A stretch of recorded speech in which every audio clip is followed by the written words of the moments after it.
Well, hey, hello. This is Kevin Gutwein, and this is The Journey, another episode today with Chad and Emmalee Hinton. And I'm really excited to have a conversation with them. And really, the journey is about talking with successful people, a lot of times families. In this case, we get both we get both Chad and Emmalee. And really, the goal is to help understand some of the things that have led to their success, not just in business or professionally, but holistically, from a family standpoint, fitness sometimes. So we're excited to talk to them today, and I think you're going to love this conversation.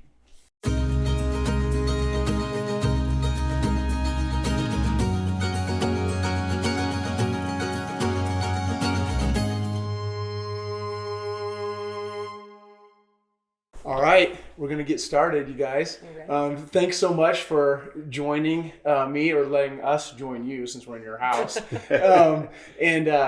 Today is, as I mentioned, today is really, and we've talked some about it, but it's really an opportunity for me to get to know you a little bit and share your story with some of the people who are connected to me. Some of them are, clients that might be observing this.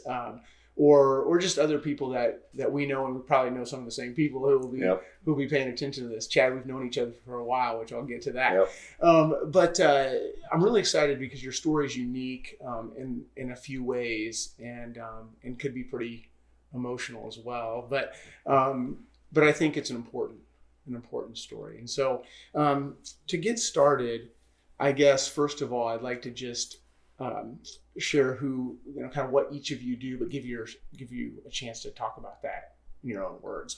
But from my understanding, Chad and I's relationship is, Chad, you're a top performer with Lincoln National. You've been in the financial services industry similar amount of time as me, and we've known each other for even longer than that. Yep. So I'm excited to have you talk a little bit about that. And then Emmalee, I've read some of your writing, and it's tremendous and powerful. And obviously you manage a family of 3 children and one with some challenges that we'll get to. But excited for you to share your story as well. We're going to start with Chad. Sure. Not offended. Okay. I never get started. It's always about her usually. So well, exactly. So we're going to flip this around this time. And so, Chad, just maybe share a little bit about your role with Lincoln. Sure. Kind of how you got started there. We're going to get to more personal stuff and some background as well. But I think helping people understand a little bit more about your role at Lincoln in your career could help understand why I wanted to talk to you today, not to toot your horn, but to kind of help people understand what it takes to get towards the top of an industry or a role in an industry, and then what it takes to stay there, which I think is a difficult thing to do. Right. So just share a little bit about your job and what you do. And Sure. I've been with Lincoln now for 13 years. In the financial services industry for about 20 years. And when you think about financial services, most people think about the interaction between the individual investor and then the advisor, that dynamic. Absolutely. And I'm on the other side of it. My relationship is with the advisor. And so I represent Lincoln and some of their insurance and annuity products, and I work with independent advisors all across the state of Indiana, and helping them solve problems for their clients and figure out ways to provide protection in their portfolios, figure out ways to generate lifetime income so that they can maintain financial independence and dignity as they navigate all the challenges that we all know exist in investing. That is awesome. And I think that that's a behind the scenes thing that a lot of people don't know about, right? So when my clients meet with me, they don't often know, and I probably don't do a great job of articulating it, that there's a whole army of people that are helping us understand what products are out there that are going to be the right fit, customized for those clients. Right. And there's a lot of really good companies that do that. And we've gotten the pleasure of being able to work together for a lot of years. because of the quality of the company that you work for and the quality of the advice and help that you give me that I can pass on to my clients. And you do that for a lot of people. Right. But I really appreciate that explanation. Yeah. For sure. So you not only have been successful in your career, but you stayed pretty healthy and fit. Okay. Yeah. So, which is cool. You supported your wife's goals and projects. And so a lot of what the journey is about us as men and women supporting each other and living a life, as I mentioned before, that's successful holistically. Okay, not just in one area, because a lot of people can be very successful in one area of their life, and the rest of it's a mess. Yeah. Right, and we know people like that, and we've seen it. But I think what has impressed me about your family is you've been able to go through a lot of ups and downs and maintain, that balance in your life that I've observed over the years. And so we'll get to Emmalee too, because she's done it as well. But Chad, I'd like to maybe have you share a little bit as your career transitioned to Lincoln and as you found yourself having some success there. What kind of things did you do to maintain that success and keep that going? I'm sure, health and fitness has something to do with it, but what are some of the other, I don't know, things that you've done along the way that you feel have been a key to that? It's a good question, because that is probably one of the things that,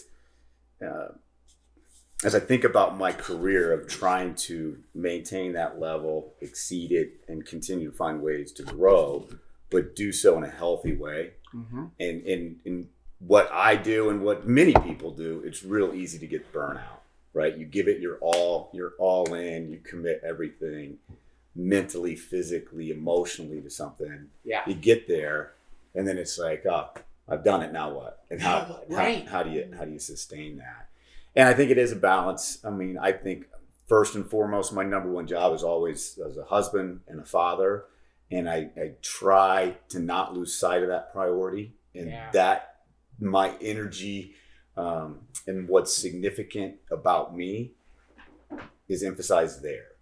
And that's awesome. And then from that standpoint, then obviously it's my career, and it's the relationships that I've built in my career. And I think that for me is what's allowed me to kind of stay at a high level of performance or success, is to continue to invest in those relationships and cultivate those. And I think that's what's meaningful to me. That's where I take satisfaction and joy in my job, is being able to have and establish those connections with people. Yeah.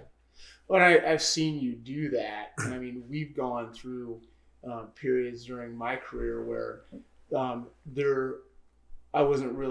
weren't really working together, but we stayed in touch. Mm-hmm. And I think, and that was because because of the, the way that you stayed in touch and just checking in on me and things like that. And that is, that's inspiring to me, because I want to be the type of person that does that for other people as well. So no, I've seen that in you. That's really cool. Yeah.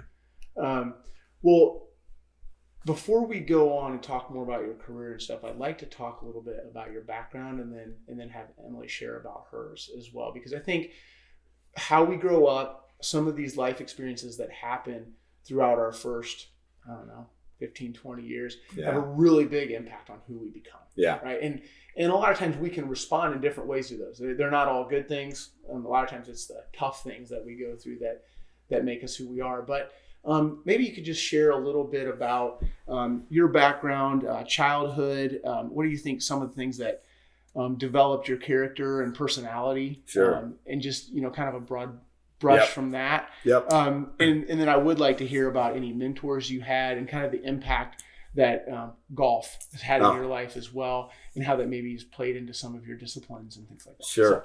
I'll let you talk for that. Background.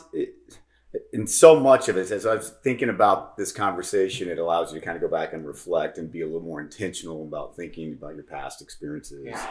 But my mother was a single mother. My parents divorced when I was really young. I was an only child. So, coming from a house where my mom was really do it all. She kind of carried the load for everything. And I think the one thing that she always instilled in me, and I try to, hopefully be able to pass this down to my kids, is she set high expectations for me. Yep. That it was expected, that it was not anything. It was great. We're going to celebrate success, but it was expected that that's what you're capable of. And, I think initially you can view that as, well, that's a lot of pressure and how do you do this? But for me, it worked because it gave me confidence.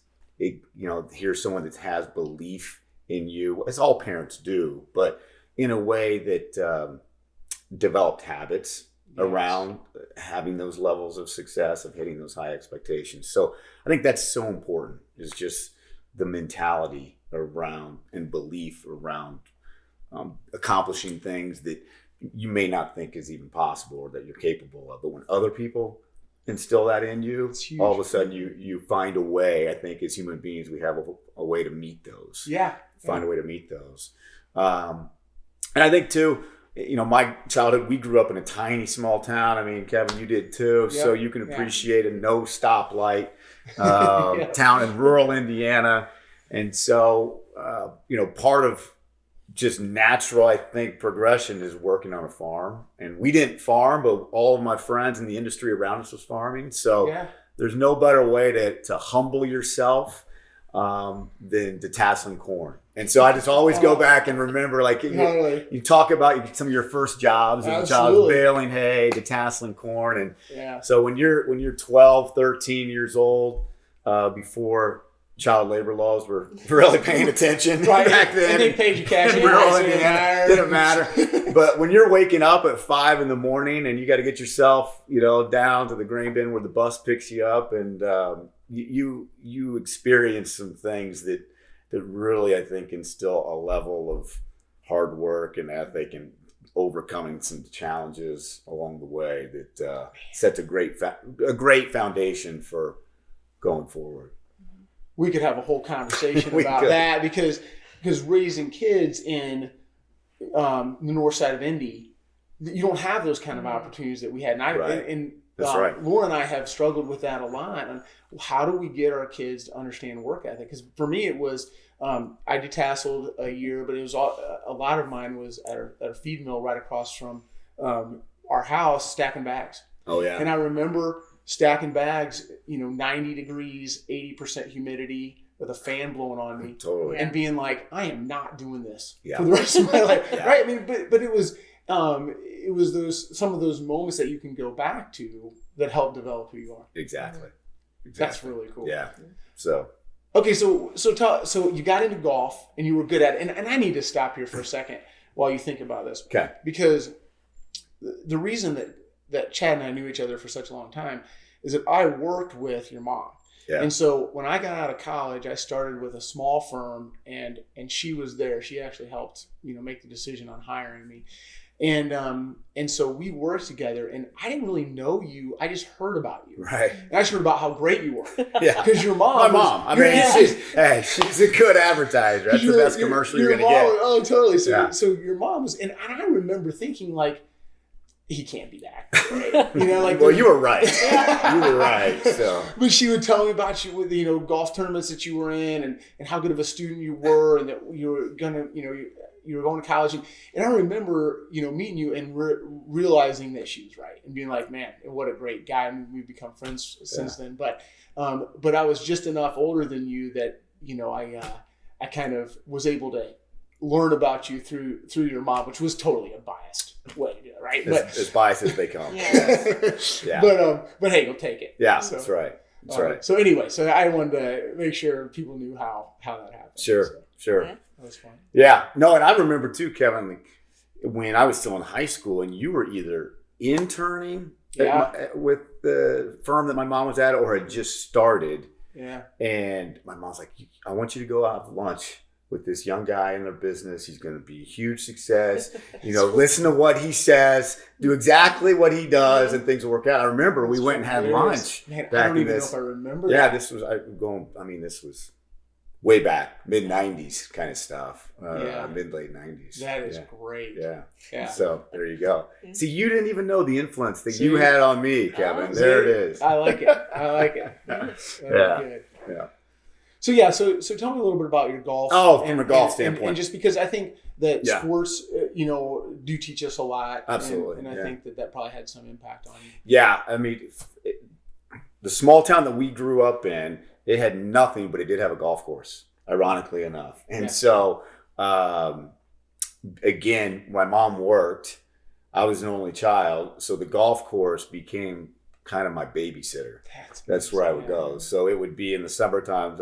I'd work to Tassel Corn. We'd get done around probably 2:00. Yep. And then you have all afternoon. It's daylight till 10:00. And You so got energy. right. Yeah. So I'd ride my bike to the course, and then I just spent my days there. And so a lot of it for me, being an only child, I was very comfortable spending time just with myself. So Sure. golf kind of was a natural fit for me in that way.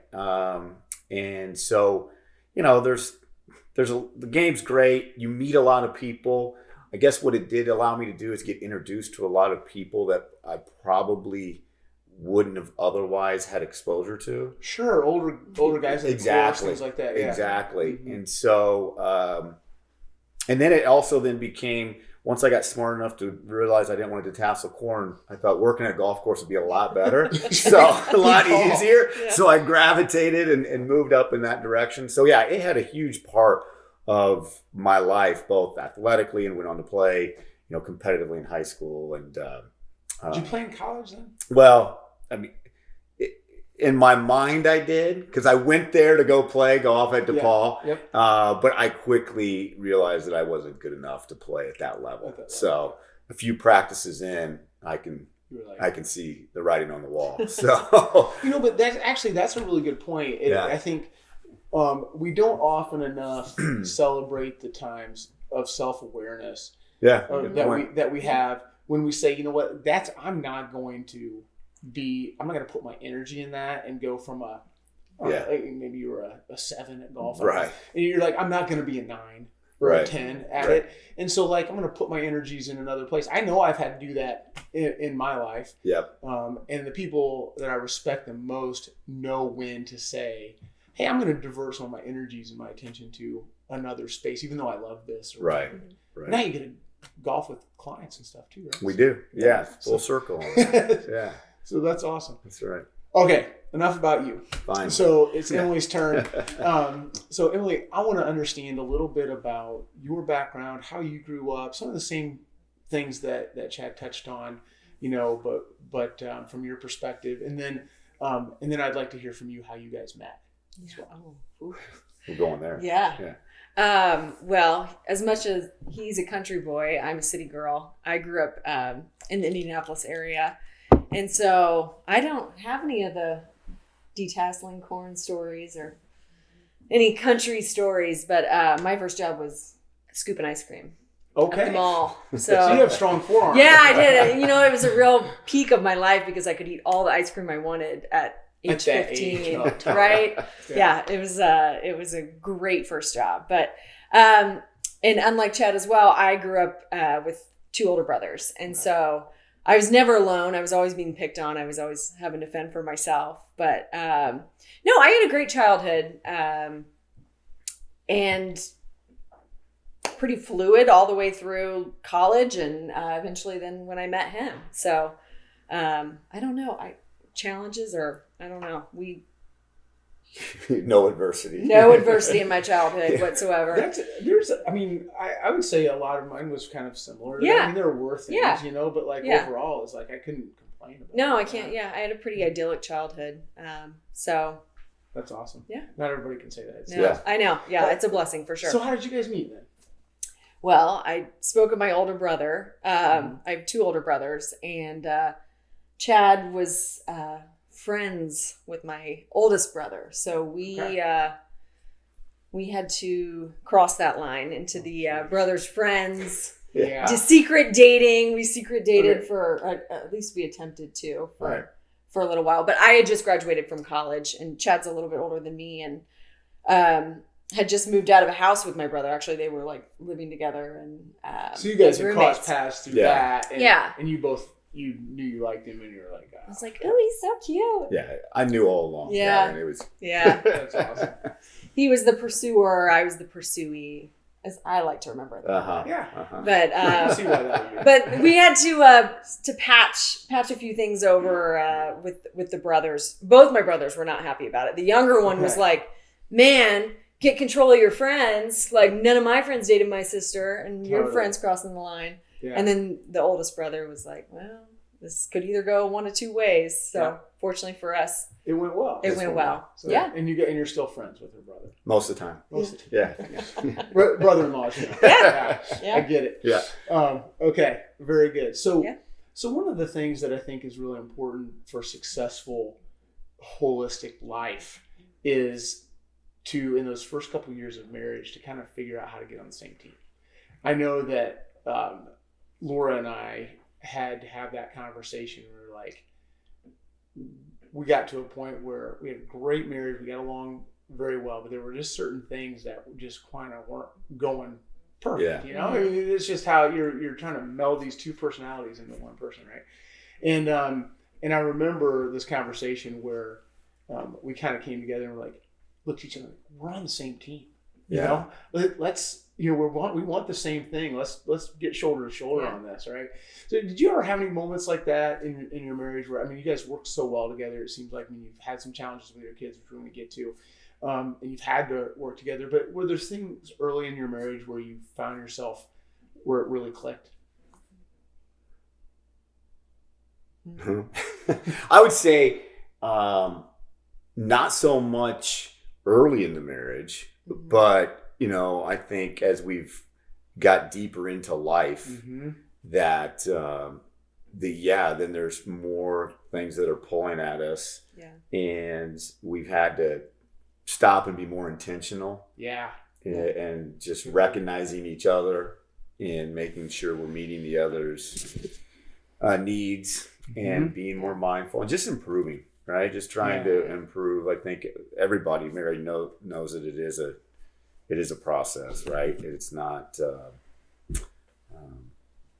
if you just kind of sit back and let it happen, you can go down some wrong paths. With it. So, Well, and as silly as it might sound too, I think we've been married this will be our 12th anniversary this year, but it's taken, at least for me, to realize like I know him really well, but also that he's very different from me. And that hurdle, I feel like, especially when you throw in life challenges, of realizing that he's going to react to things differently than me. He's going to feel things differently than me. He's going to respond to things and in situations differently than me, and kind of being okay with how he deals with things and how I deal with things and how they can complement each other, instead of being frustrated that there's a disconnect or that there's a difference. Right. And so I feel like, especially when life piles on and you're having to deal with adverse situations in life, really understanding that you can be a team with your differences instead of arguing about the differences, embracing the differences. Yes. Or feeling internally like, well, he must not care as much as I do if he responds this way or whatever. Yeah, totally. Okay. Yep. Okay, so let's talk about that. So from an adversity standpoint, how long had you been married when Elena was born? 2 years. Yeah. 2 years marriage before our first. Yeah. Okay. And so I don't even really hardly know where to go with this, but I want you to share about Elena's story. And I know you've written about it, and so you're, I don't know if you can ever be prepared to share that, but I would love for you to share that, because it's obviously a huge part of who you guys are and what your family's about, and some of the challenges that you're still working through, but in some ways you've overcome some things along the way. So, so whoever would like to share, and both of you can jump in, but I'd love for you to talk about Elena, the kind of traumatic events that have happened in your life in her life that affected all of your family, and just kind of take it with what you're comfortable with. Sure. Yeah. Go ahead. I'm the emotional one, and It's okay. so It's okay. no, Elena was born perfectly healthy, and at about 4 months of age, she was injured in the care of a babysitter, and suffered a severe traumatic brain injury that at the time we didn't know, but henceforth has left her with pretty debilitating physical disabilities. And so that was a very difficult time in our life where we were dealing with her medically. She almost didn't make it. There were several moments and times where we weren't sure how it was going to play out. And so it kind of changed the entire trajectory of our life in just one single moment. And over the last, she's almost 10, she'll be 10 this year. And over the last 10 years, we've really had to navigate not just her medical challenges and her physical challenges, but also the grief that has grief and trauma that has been a result of that. And, speaking to our differences, we've both navigated it differently, but fortunately for us, we've navigated it together. And so it has been a challenging, very challenging road that I think we will be on for forever. But it's one that we have tried to do together as a family and to the best of our ability, taking one step at a time, day by day, and just really trying to be grateful for the blessing of our life despite this major tragedy that we've had to endure. Chad, what do you remember about those few months after that event, and how that was, how you felt about that, and how you've come to see it, maybe? Yeah, I think looking back, I remember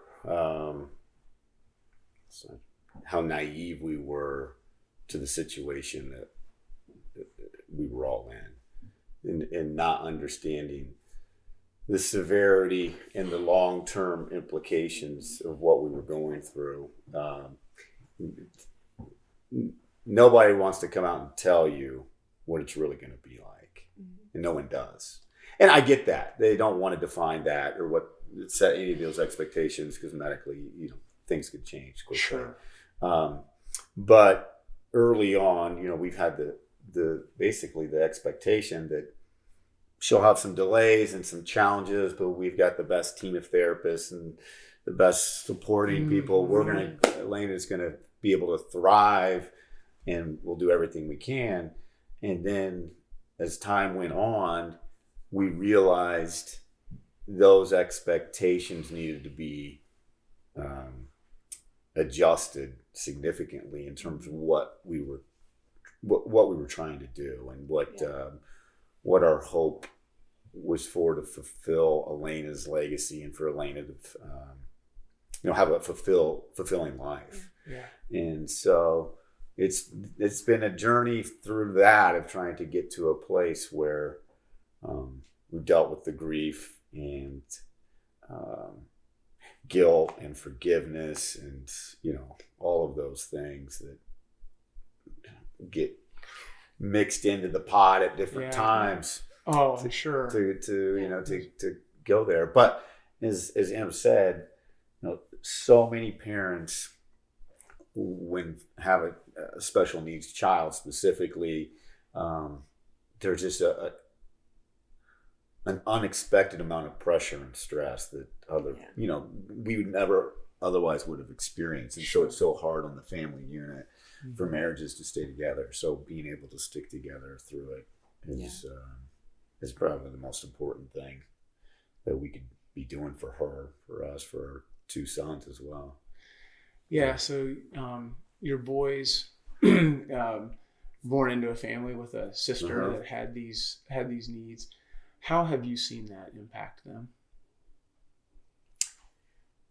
It's hard to say. It's still shaping. It's something that, I mean, as a mom, I worry about constantly, just making sure that we're shaping them in the right ways and recognizing her disabilities, but yet making sure that that's not all they see with their sister, that she's a person, and just because she has disabilities doesn't mean that that's all there is to her. And so it's this constant push-pull of recognizing that, but also accepting her as a human being and, recognizing that certain people have greater need, and we should pay more attention to those people than what maybe what we need and what we need in our life.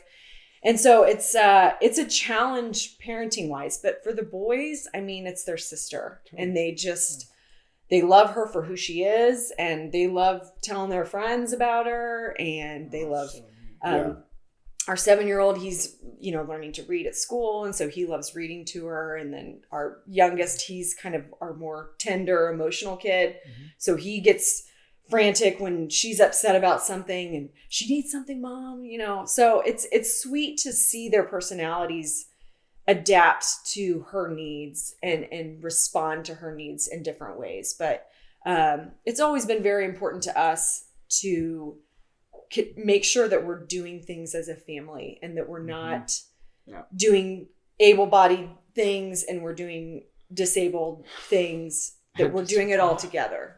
Yeah. It's a battle against convenience. It is a battle, yeah. That just because it's convenient doesn't mean it's right. And so that for us it's tough, because you don't want to prevent the two boys from having experiences. Right. Just because their sister came, but at the same time, we don't want to separate the family. And so it's a fine line of being able to recognize that there are times that we can do this, and it's appropriate. There's times too when we stand our ground and we're going to do it the hard way, and everyone's going to be a part of that. Sure. So I think that those boys are going to have such a different perspective on compassion and just on other people as they grow up.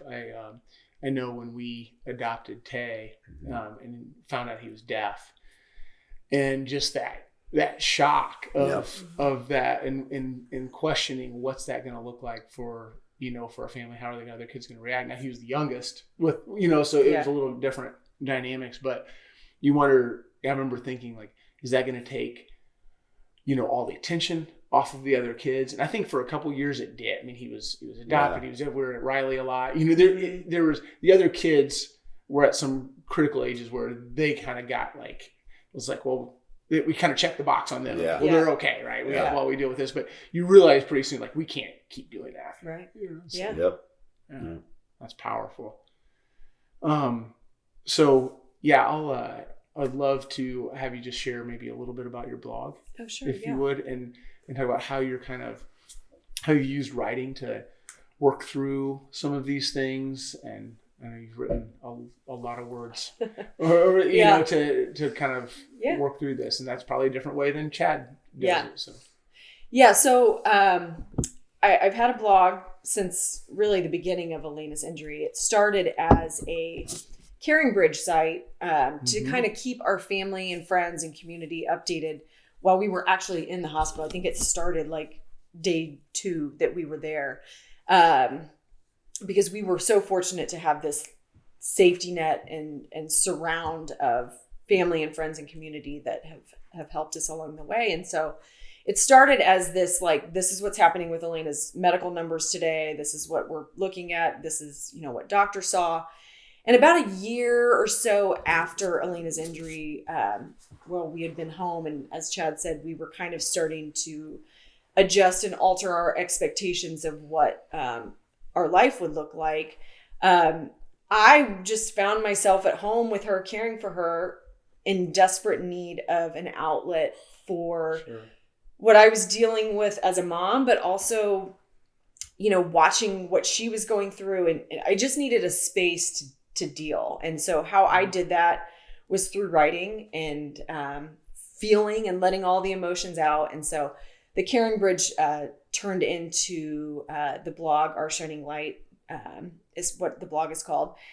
And that really became my journal of sorts, of working my way through the grief that I was experiencing, the difficulty, the comparison, the reality of our life that was really settling in. I used that as my outlet, and over the course of 10 years, it's been difficult. I don't like to go back and read and see where I was at certain times, but also I feel proud that it's kind of a true, honest depiction of a walk through grief and a walk through trauma. And I've had lovely response of people, wanting to help me along the way, but also I've had even lovelier responses of people who said, that really spoke to me. I've experienced that. You articulated something I felt. And, I just feel it's been a learning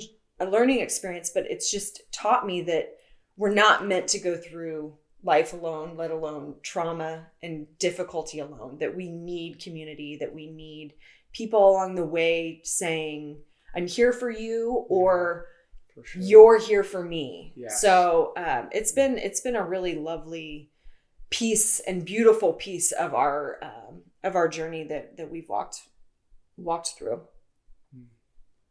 Do you have any thoughts on that? Well, I would just say that the words that come out in her writing don't always come out in our conversations. So it's allowed me to see a different side of Emmalee and a different depth, and it gives me greater appreciation of just how thoughtful she is, and see things in a way, in a light that's in here, that's not just in our normal interaction. So it's revealed a whole nother side.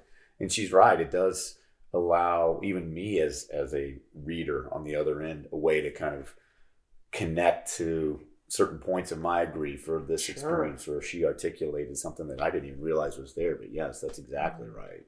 Wow. So it's impressive. It's easier impressive to write sometimes than to say it. Yeah. Well, and I mean, we continue.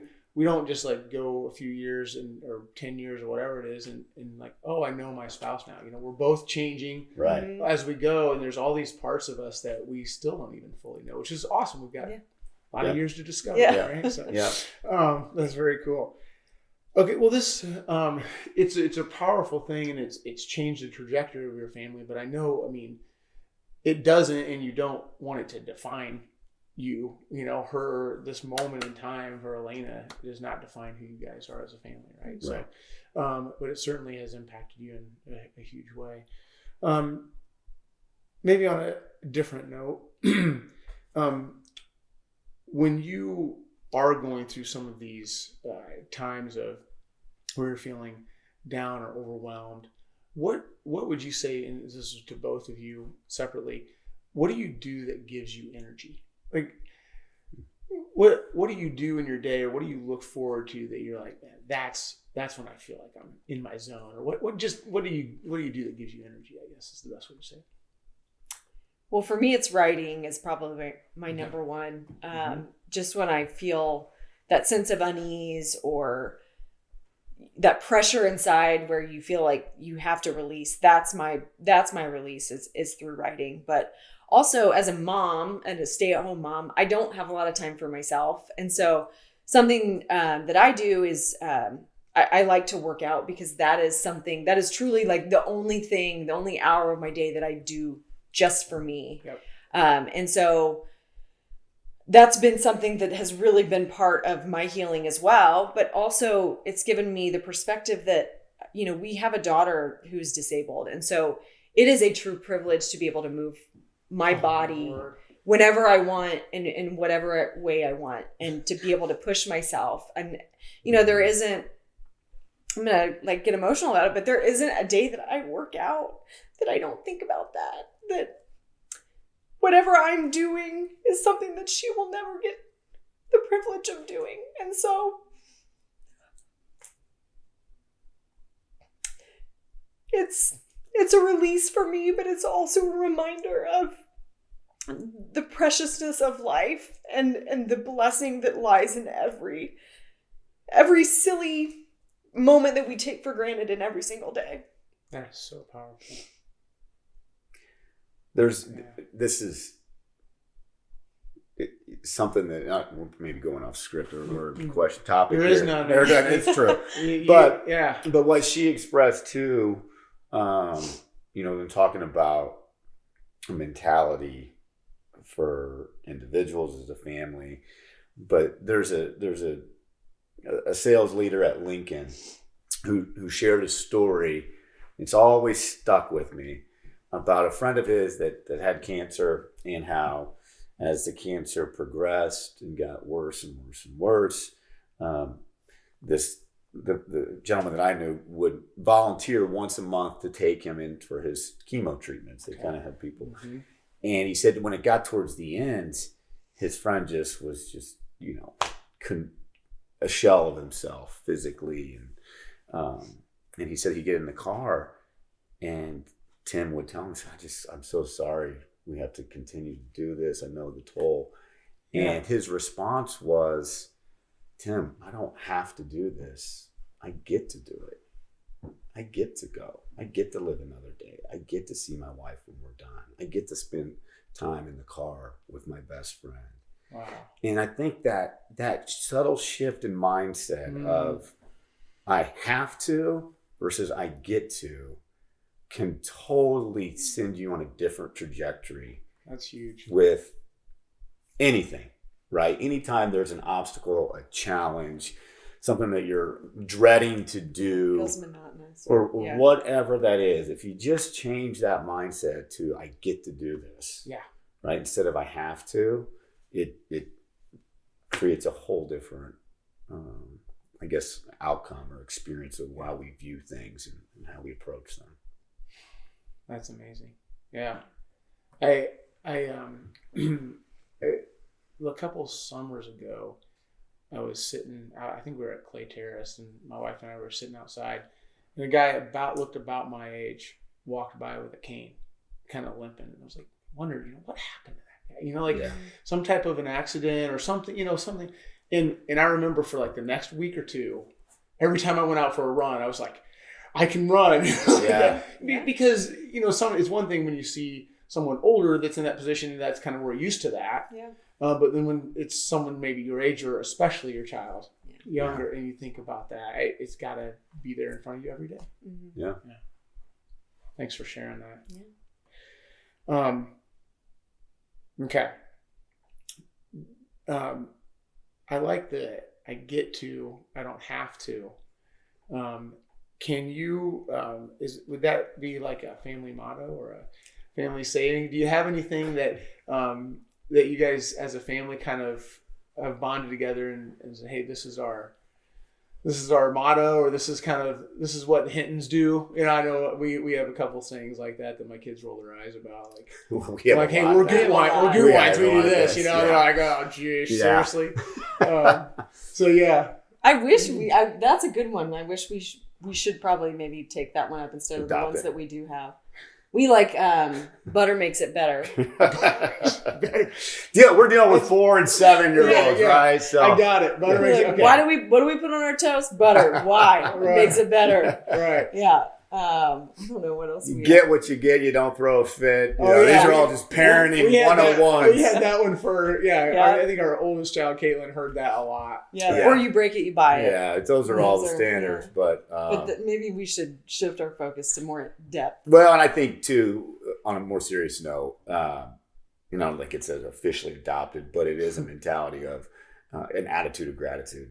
People, it's kind of another way of I don't have to, I get to. Yes, it's just changing that perspective, and so, I think we all know it's easier said than done, but being intentional about it can really help shape your mindset and the mental space where you're at.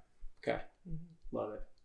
Well, guys, we're getting close to finishing up here. This has been really, really neat and powerful. Got a couple more questions, and then I'm going to do this little kind of ending that I've been doing with some of my guests. I call it putting on the hot seat. Okay. I was going to do that with Chad. But we're not even sitting down. We stand up for that. Okay. So anyway, but we'll do that in a minute. But I want to ask both of you these two questions. So if there was, I guess, fill in the blank on this statement. If I don't experience or accomplish blank by the time I'm 50, I'm going to be ticked. You go first. Okay. I think you probably know what mine is, and it. This has just been. I say I'm going to be doing it. We're going to do it. We're going to do it. We haven't done it, so I'm going to make this my. Okay. Better be done. Putting a stake in the ground. Better be Yeah. done for 50.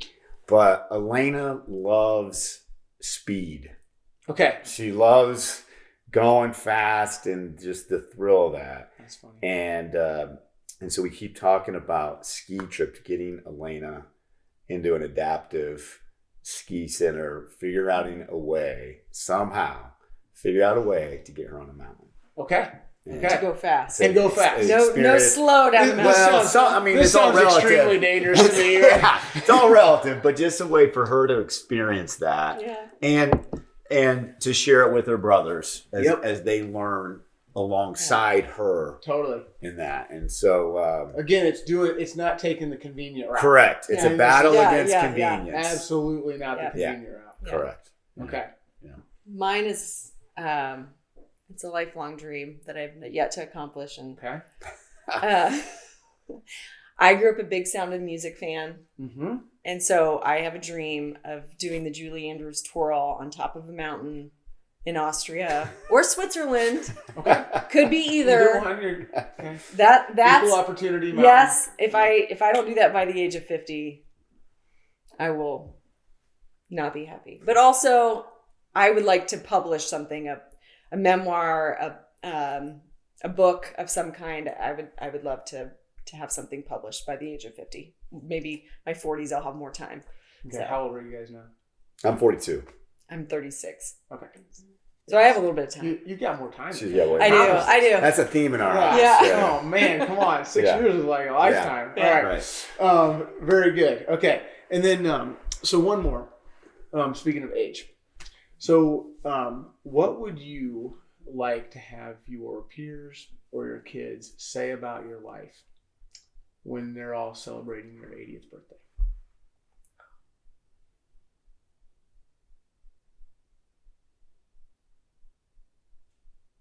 I don't know. You're on the spot. I know that's on the spot. That did put you on the hot seat on that Yeah, one. you did. I don't know. I just think that I lived my life with gratitude. I think that has been a theme with Chad and I through all that we've been through in our marriage. And we, when we are going through something hard or we have a negative attitude about something, one of us usually says to the other, like, yeah, but look at our life. Like, we have so much to be thankful for. And so, I just would love at the end of my life for people to say I lived my life with gratitude. And I think that living your life with gratitude opens so many other doors of positivity and encouragement and helping others. I just think it's the best posture to go through life. Mm-hmm. And I hope that I lived my whole life with gratitude. And yeah, that's so amazing. And if you can do that, not despite your circumstances, but even because of them, Yeah. Mm-hmm. It really does make an impact, not just on yourself, but on all those people around you that you have influence with. Mm-hmm. Well, you're doing it, so keep it up. That's awesome. All right, Chad. I think for me, and this gets back to the example I want to teach my kids, and is that, and I'm going to mess up the words, but the quote, what I think are saying is that, the true measure of a man is how they treat the person who has nothing to give to them. Yes. right? That there's nothing that I can benefit that him. And so I just think that's so important in our society where everything is so competitive and image focused, and the challenges that the young people are dealing with, obviously social media, just being true to that spirit of just being a kind human. Yeah. And for no other reason Right. than that. Yeah. I love it. You guys, this has been a pleasure. So fun talking with you. I could keep going, especially on some of the things you guys said early on that I wanted to just kind of jump on. But want to move on to the last segment and put Chad on the official hot seat. for a little bit. Yeah, the official hot seat. Yeah. But is there anything that you'd want to just share, thoughts that came up throughout this conversation that you felt like you didn't get a chance to say or you would like to share? Well, I just think, Kevin, it's given us an opportunity just to be intentional in thinking about some of these things. It's, I think these are all guiding principles that we think are part of our lives, but sometimes when you're not actively thinking about them or talking about them, they kind of maybe drift a little bit back. So this has been selfishly great for us, to have this experience with you. So hopefully there's some people out there listening that might be able to take a few positive things from this and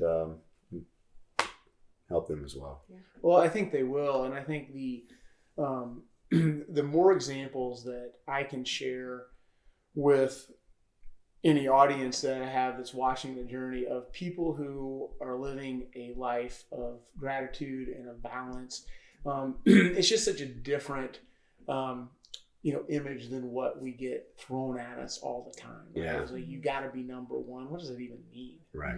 And so if we can find the areas of our life where we've been gifted and we can really attack those with energy, which you guys have done, and then we can deal with the circumstances in life that are difficult with grace, which you guys have done, then I think that the more people that can see that, even if it's just a short clip of some of that, and people who know you, they already know this, but be able to get that out to other people who don't know you and can learn a little bit more about your story.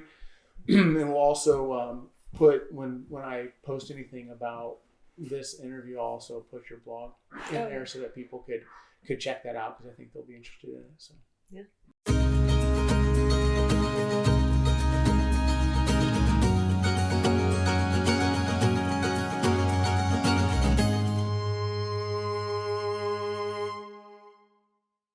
Okay, back with Chad Hinton, and this is the part where we put you on the hot seat, but we stand up just to get a little bit different location here. Chad and Emmalee were nice enough to have us to their house to do this, so it's been really comfortable and really fun. But this might not be too fun. You got to answer these questions with 10 to 30 second answers. So you ready for the hot seat? I'm not. Okay. I have no choice in You it. have no choice. All This right. is part of the deal. All right, let's go with it. You agreed to it. Yeah. Okay. So I want you to just really quickly tell me about the best round of golf you've ever played. Where was it at? What was your score? Senior year, sectionals. I was the number one player. I went out in the front nine, had the worst front nine, shot 43, which is going to get you nowhere. And in the back nine, I shot 1 under on the back nine and qualified for regionals after that. So without a doubt, easy, come to mind, know exactly where it was. That's awesome. See, that's what this is supposed to be like. That's right. Okay, perfect. Make them tougher. Those are easy. Yeah. Okay. All right. Favorite vacation or adventure you've ever done? Brazil, Amazon. After college, my good fraternity brothers, we take international trips about every 12 to 18 months before we all got married and couldn't do those things. Okay. But going down to Brazil, doing Amazon, absolutely best trip ever. Okay, so vacation and an adventure. Yeah. That's awesome. Okay, so most influential book that's had the biggest impact on maybe your career or your way of thinking? This goes back to high school. It's called, I think the name was called The $1 Million Barber. Okay. And this book taught me the lesson, I'll never forget it. It was pay yourself first. Pay yourself first. Yeah. Pay yourself first. And that kind of mentality has stuck with me in terms of my approach with savings and investing and just managing money. Awesome. Hey, way to weave that in. Hey, how about Financial that? Advisor. I like that. It was good. I didn't even prompt you on that. Okay. Now, most influential person in your life, and it can't be Emmalee. Right. Okay. And maybe not your mom. We already talked about your mom. Sure. So, most influential person that's had an impact as a mentor or someone in your life. Sure. Well, I want to say my daughter, Okay. Elena, just from You a can say that. standpoint, right? That just seeing what she has to endure every single day, what she goes through, and just the joy of her spirit, and what an amazing, happy person she is, despite all those challenges, is just an amazing inspiration and reminder. Yeah. Yeah. That's a great answer. So, okay. 2 more. What weakness have you had to overcome to have success? Fear of failure is a weakness of mine, where I don't put myself out of my comfort zone, and trying to get comfortable being uncomfortable. That whole, I can relate to that. that mentality of being able to then put you in a position to grow, and that's the only way to do it. And so I like to be in control. I like to have kind of the answers before I get into. So taking risk has been a challenge for me. So yeah, being able to overcome it that way. I can relate to that. Okay, last one. Yep. We know we've all learned how good of a guy you are, okay, and a good family man. All right, but I need you to share with me something that you do that drives your family nuts. Okay. I can be too much of a coach. Not coaching. People love that, right? Not coaching teams per se, but just anything that my kids are doing, always trying to show them ways to do it a little bit better. And so even my 4-year-old has had, I think, a lifetime of me annoying him with that. So he's already saying, Dad, he resists. So I gotta pump the brakes on that. Okay. My wife would agree too. So so it's not just your kids. No, your whole it's family. the control aspect in me that is showing its ugly self. That's great. Well, I was coaching my kid up this morning on how to arrange the dishwasher properly because he was doing it wrong. Ask my wife about how we do that. Yeah. Okay. Yeah. I mean, I think we have. There's clearly we share the No wonder we're friends. same appreciation from an optimal, organized dishwasher. It's real. It's a real thing. Yeah, it's an issue. Hey, thanks, brother. Yeah. Appreciate it, man. This has been fun. Yeah, And my pleasure. just thanks for the time. You bet. Thank you. All right, Journey signing off.